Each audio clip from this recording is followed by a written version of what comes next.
Okay, so you know how everyone's always talking about work-life balance? Mm-hmm. Like it's this magical thing you can achieve. Yeah. Honestly, most days I feel like I'm juggling like flaming torches while riding a unicycle. Right. How am I supposed to make this work?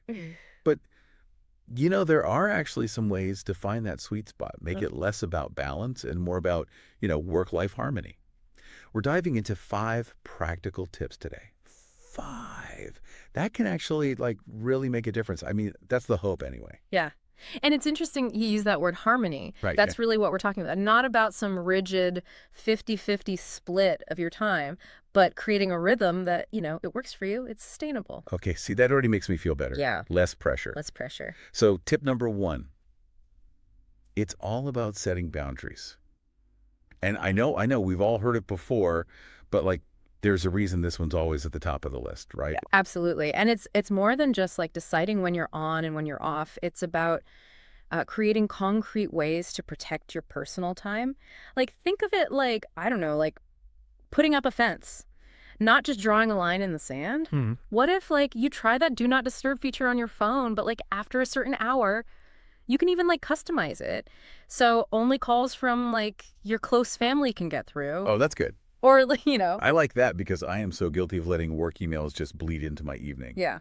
But setting those phone rules, that's a good first step. Yeah. And speaking of boundaries, the next tip is all about prioritizing self-care.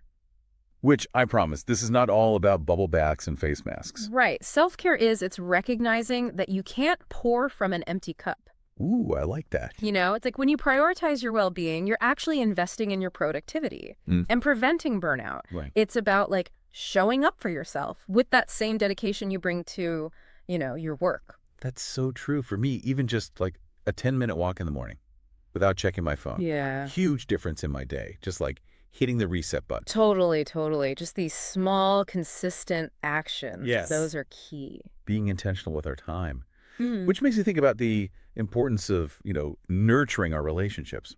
Tip number 3 is all about making time for family and friends. And what's interesting here is we prioritize work, right, because it's scheduled. Right. But like our personal lives, those moments with loved ones, they deserve that same intentionality. Yes. We wouldn't cancel a work meeting last minute, so why like treat our personal commitments any differently? Right? Exactly. Yeah.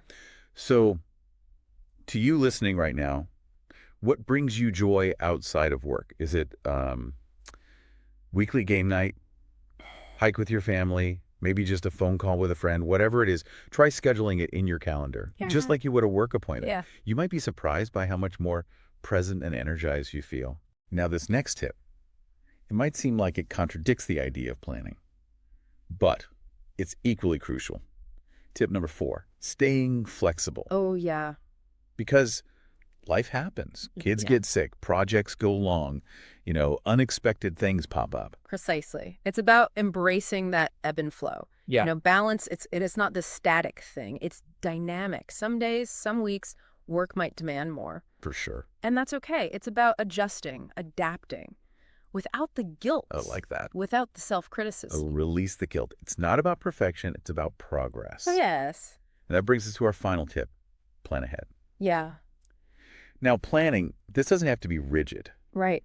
Like, think of it as a framework, not like, a straitjacket. Right. Have you ever tried time blocking? Yeah. Like actually blocking out time in your calendar for tasks, for work, and for personal stuff. Yeah. Yeah. Can make a world of difference.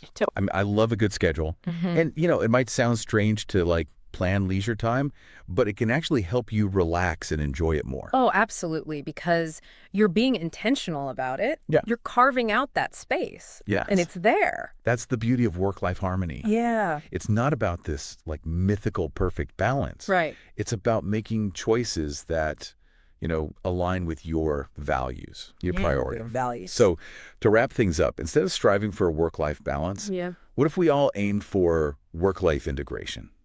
Ooh. Right? Like finding ways for our professional and personal lives to actually like complement each other. Yes. Enhance each other, not compete for our attention. Where do you see that in your life? Where can you integrate those? Ooh. Yeah. I love that.